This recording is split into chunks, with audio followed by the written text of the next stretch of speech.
I was reading something where, they said the offense wasn't any better. I thought our offense really probably is one of the better offensive line efforts we've had. That's a good front. Virginia's a very physical group, very big group, and we ran for over 200 yards. Our whole thing is still about, it was 35 minutes of possession time, almost 36 to 24, control the football, shorten the game. At the end of the game, they don't give you style points. They don't give you extra points. They just say 1-0 or they say 0-1, for us. The key is at first ball games, and that's why we won 7. We don't try to go in and make a big splash. I've been in 27 years, I've been in too many first ball games. What you go in not trying to beat yourself, especially when you play on the road. For us, we played on the road. We played against an ACC team that has won a lot of football teams, that plays good defense and good special teams, and they were new on offense. So for us, we went in there just to find a way to win. We weren't in there to make a big splash. All we wanted to do was come out with a victory. And we were able to do that because I got us into the dilemma, to be honest with you, of the last 2 touchdowns. Because it was 3rd and whatever it was, and I had my number 2s in there, and I'm trying to run a defense to see if they could do it instead of stopping Virginia, and they throw it over my head. 5 guys did something wrong to get that ball get thrown over their head. A defensive end didn't rush. The linebacker blitzing didn't make the tackle, actually 4. The safety that was deep that had the running back was supposed to stay deep and over the top, and he helped with the number 1 receiver, and the free safety let somebody run by him. That's how many people it had to do to screw up to give up the first touchdown. So, in honesty with you, I'm not, as I told him, this is not the YMCA. Okay? You don't just get a play because you practiced. When you go in, you play well. If you want to be a top 25 team, when you go in, you play well. And I was practicing things to see if they could do them, and it wasn't a good thing, and I turned the last 3 minutes and 50 seconds into a fiasco.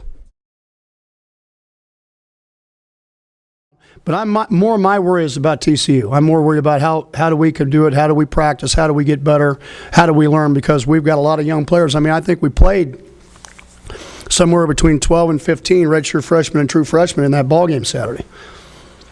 So for us, every game, we should get better if we're doing the right things as coaches to do the things we need to do. Talk about confidence level with your younger players. Well, I don't know. Right now, I think between starting school and now, instead of having 3 weeks to prepare for a game, they're going to get 3 days.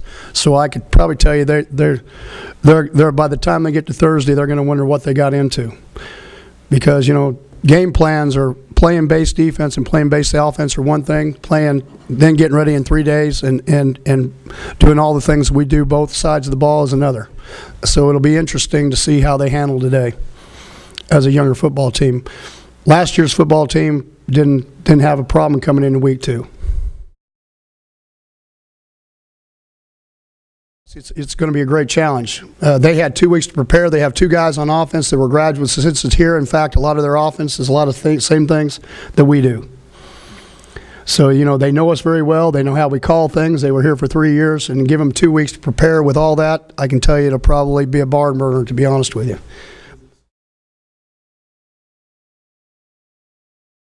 I didn't even know that until Brian said something to me on the air. Right now, I'm about trying to get to a BCS game and trying to win a conference championship. We're worried about that in December. I feel honored that I've actually stayed somewhere long enough that you can win that many games, because that's hard to do in this day and age. And to be kept in that kind of company, obviously, I'm very respectful of the kind of coach that he was.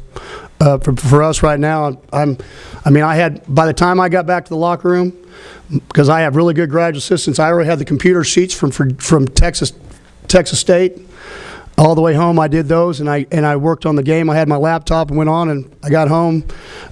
I watched the final 2 games between UNLV and Oregon State and Utah.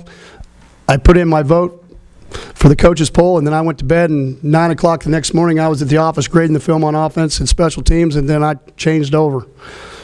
When you're going to be a coordinator and you're going to be a head coach, there's just not a lot of time. Besides date night on Thursday, life's pretty much set.